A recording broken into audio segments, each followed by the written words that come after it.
So hello everyone, आज मैं आपके लिए एक्सप्लेन करूंगी द लेजेंड ऑफ ताई स्वॉर्ड इमॉर्टल का एपिसोड 5। इसके पहले वीडियो का लिंक आपको डिस्क्रिप्शन में मिल जाएगा, तो आप वहां से चेकआउट कर सकते हैं। तो जैसे कि पिछले एपिसोड में हमने देखा था, हाउ फेंग ने अपनी डिवाइन पावर्स का यूज करके फेयंग और वू शिंग को हरा दिया। साथ ही उसकी दोस्ती प्रिंसेस जी शाओजोंग और जी वुशान से हो गई। ये तीनों मिलकर स्पिरिट केव चले गए, जहाँ पर दो ड्रैगन्स के साथ फाइट करके हाउ फेंग ने रेड मशरूम को हासिल किया। इसे रिफाइन करके वो अपनी स्पिरिचुअल एनर्जी को रिफिल कर सकता था।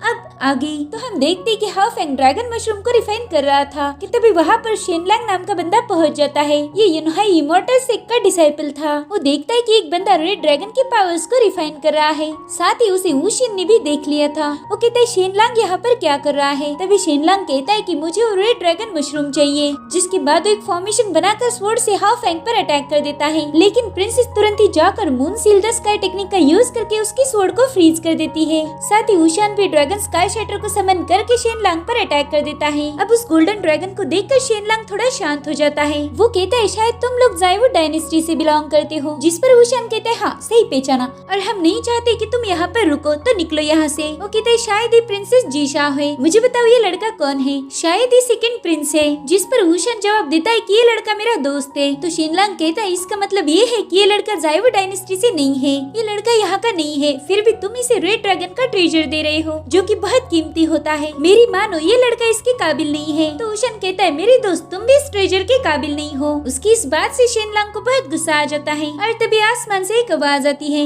वो कहता है कि ना ये लड़का और ना ही शेनलैंग इस ट्रेजर के काबिल है। मुझे लगता है मैं ही इस ट्रेजर को रख सकता हूँ। और तभी वहाँ पर एक परिंदे पर सवार होकर एक डिसाइपल पहुँच जाता है। इसका नाम शाओहांग था। शेनलैंग देखता है कि उसके पास तो फिनिक्स बॉडी है, इसका मतलब वो बहुत पावरफुल था। अब शाओहांग जी वुशान से पूछता है कि तुम ऐसे एरे गहरे इंसान को अपना दोस्त कैसे बना सकते हो। क्या तुम्हें अपनी रॉयल फैमिली की जरा सी भी फिक्र नहीं है। तभी शेनलैंग कहता है कि मैं यहाँ पर रेड मशरूम को कलेक्ट करने आया था, लेकिन आप सभी लोग जाइवुड डायनेस्टी से बिलोंग करते हो और आपके झगड़ों में मैं फंसना नहीं चाहता। तभी शाओहांग शेनलैंग से कहता है कि वुशान मेरा भाई है, मगर अफसोस ऐसा भाई किसी काम का नहीं होता। तभी जी वुशान अपने भाई से कहता है कि जबान संभाल कर बात करो। अब शेनलैंग उनके झगड़े देखकर सोचता है कि इन दोनों की तो पहले से ही नहीं जमती और उन सड़े हुए मशरूम के लिए मैं अपनी जान को दाव पर नहीं लगा सकता, इसलिए वो जल्दी से वहाँ से भाग निकलता है। अब शेनलैंग के जाने के बाद शाओहांग कहता है कि बस हम दोनों ही अब यहाँ पर हैं और आज मुझे लगता है कि तुम्हें थोड़ी सी तमीज सिखाने की जरूरत है, क्योंकि हमारे फादर ने तो ये काम नहीं किया, इसलिए मुझे ये रिस्पॉन्सिबिलिटी उठानी पड़ेगी। जिसके बाद वो अपनी स्वॉर्ड उठाकर वुशांग की तरफ जाने लगता है। उसने फेरी फिनिक्स थॉर्न को क्रिएट किया था, तो वुशांग भी उसका सामना करता है, मगर वो शाओहांग की पावरफुल टेक्निक के आगे थोड़ा कमजोर था। वो शाओहांग के एक ही अटैक में बहुत कमजोर हो जाता है, तो जोंग उसे संभालने लगती है। इधर प्रिंसेस को शाओहांग की इस हरकत पर बहुत गुस्सा आ जाता है। वो कहती है आज तो तुमने लिमिट क्रॉस कर दी,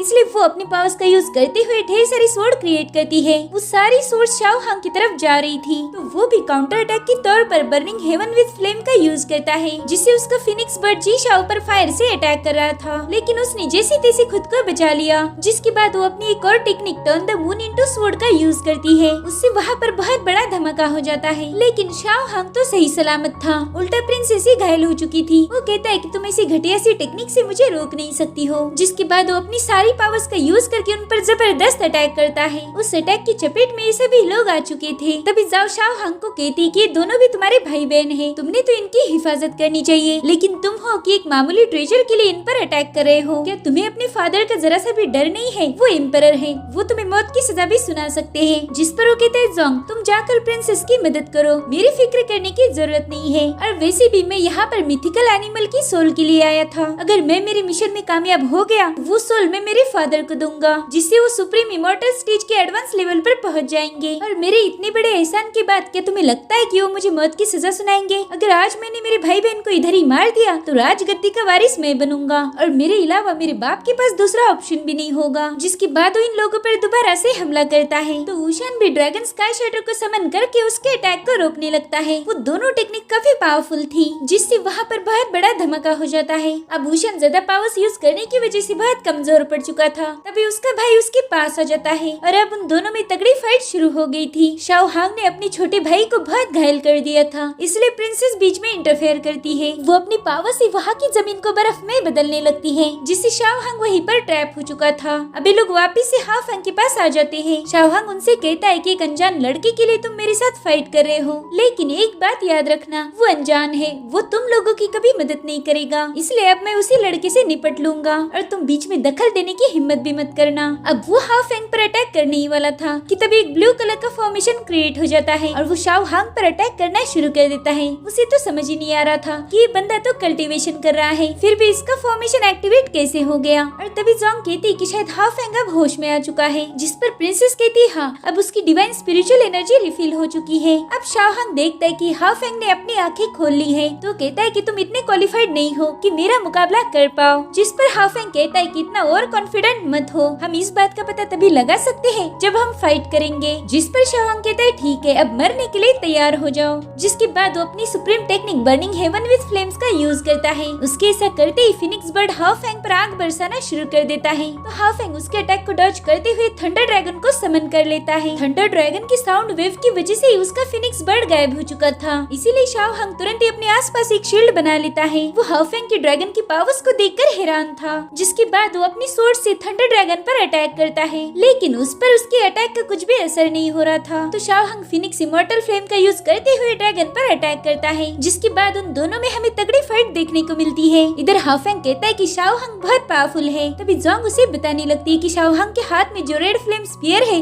वो एक स्पिरिट वेपन है, उसी की मदद से वो अपनी पावर्स को बढ़ाता है। इधर शाओहांग ने थंडर ड्रैगन को हरा दिया था। अब वो अपने रेड फ्लेम स्पीयर को लेकर हाफेंग पर अटैक करने जाने लगता है, तो हाफेंग भी अपनी पावर्स से उसे पीछे ढकेलने लगता है। शाओहांग कहता है कि तुम्हारे पास स्पिरिट टायर्स बॉडी है, लेकिन सिर्फ उसी के दम पर तुम मुझे हरा नहीं सकते। अब दोबारा से हाफेंग पर अटैक करना शुरू कर देता है। साथ ही उसने अपने फिनिक्स बर्ड को भी समन किया था, इसलिए हाफेंग अपने फॉर्मेशन शील्ड से उस पर अटैक करने लगता है। तो शाओहांग फिनिक्स बर्ड की मदद से उसके अटैक को डिस्ट्रॉय कर रहा था। अब वो फिनिक्स बर्ड ढेर सारी ब्लेड क्रिएट करके हाफेंग पर हमला करता है, लेकिन हाफेंग भी कुछ कम नहीं था, उसके सारे अटैक को बड़ी आसानी से डॉज करता जा रहा था। ये देखकर शाओहांग बहुत भड़क जाता है और वो फेरी फिनिक्स ड्रीमलैंड को समन करता है। उसके एक ही अटैक से हाफेंग अपना कंट्रोल खो देता है। उसे कुछ अलग ही विजन्स दिख रहे थे, उसमें हाफेंग बहुत छोटा था और वो अपने ग्रैंडफादर के साथ था। वो उनसे पूछता है कि मेरे फादर वापस कब आएंगे, तो कहते हैं कि बहुत से सोर्ड इमॉर्टल तुम्हारे फादर की मदद करने गए हैं, मुझे पूरा यकीन है तुम्हारे फादर जीत कर ही वापस आएंगे। अब जी शाओ समझ चुकी थी कि हाफेंग सपनों की दुनिया में कैद है, तो वुशन कहता है कि हमें जल्दी से उसे जगाना होगा। तो वो हाफेंग को जगाने के लिए जाने लगता है, मगर शाओहांग ऐसा नहीं होने देता, वो उस पर अटैक कर देता है। जिसके बाद वो एक नहीं बल्कि 3 रेड फ्लेम स्पीयर से उन पर अटैक कर देता है, लेकिन इससे पहले कि वो स्पीयर वुशन और जोंग को हिट कर पाए, प्रिंसेस उन्हें डिस्ट्रॉय कर देती है। इधर हाफेंग अभी भी सपनों की ही दुनिया में था, तभी उसे फील होने लगता है कि वो कहीं पर कैद है, इसलिए वो जल्दी से पानी में जाकर अपनी डिवाइन आईज ऑफ क्रिएशन को एक्टिवेट करता है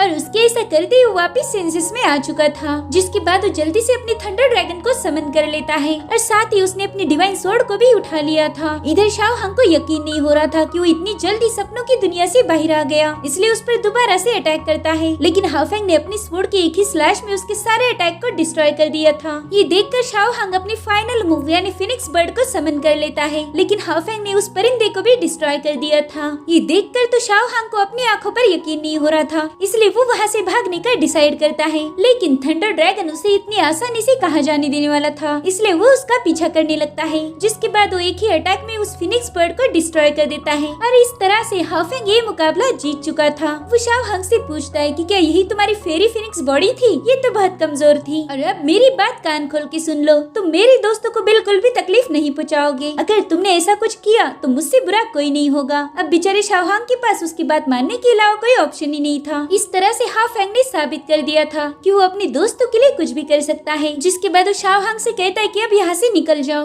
और आइंदा से अपने भाई बहन को परेशान मत करना। तो शाओहांग कहता है ठीक है, आज तो मैंने तुम्हें छोड़ दिया, लेकिन आइंदा से अगर तुम्हारी मेरे साथ गलती से भी मुलाकात हो गई तो इसका बदला मैं जरूर लूंगा। इतना कहकर वो वहाँ से चला जाता है। अब जोंग हाफेंग से कहती कि वाह तुम तो बहुत पावरफुल हो, तुमने बड़ी आसानी से शाओहांग को हरा दिया। तो हाफेंग उसका शुक्रिया अदा करता है और वुशन से पूछता है कि अब तुम्हारी इंजरीज कैसी है? जिस पर वुशन कहता है कि मैं थोड़ा कमजोर हूँ लेकिन ठीक हो जाऊंगा। तो हाफेंग उसे रेड ड्रैगन मशरूम का एसेंस देता है। वो कहता है इसे कंज्यूम कर लो और तुम बिल्कुल ठीक हो जाओगे। और हाँ, तुम लोगों ने मेरी बहुत मदद की है और उसके लिए मैं तुम सभी का शुक्रगुजार हूँ। अब प्रिंसेस उसे कहती है कि तुम्हारी बॉडी काफी हद तक रिकवर हो चुकी है, जिस पर हाफेंग कहता है हाँ, अब मुझे काफी अच्छा फील हो रहा है और अब हम मिथिकल एनिमल की सोल को ढूंढने के लिए जा सकते हैं। तो प्रिंसेस कहती है कि हमें जल्दी से वहाँ जाना होगा क्योंकि स्पिरिट केव कब से ओपन है और हमारा यहीं पर बहुत सारा समय बर्बाद हो चुका है। तो ये लोग जल्दी से केव की तरफ जाने लगते हैं। ये लोग माउंटेन स्पिरिट की सीक्रेट रेल्म से होते हुए केव के पास पहुँच जाते हैं। वहाँ पर 5 कलर लोटस था। अब ये लोग उस जगह को एक्सप्लोर कर ही रहे थे कि तभी वहाँ पर 2 डिसाइपल पहुँच जाते हैं। उनके नाम थे ली शिंगचेन और जी शीशी। ये दोनों भी शुएन टियान सेक के डिसाइपल थे। तभी जी शाओ हाफेंग को बताती है कि ये दोनों भी एक्सट्रीमली टैलेंटेड डिसाइपल है। इन्होंने गोल्डन पिल स्टेज तक कल्टीवेट किया है। साथ ही ली शिंगचेन के पास कॉस्मिक स्वॉर्ड की इनेट बॉडी है।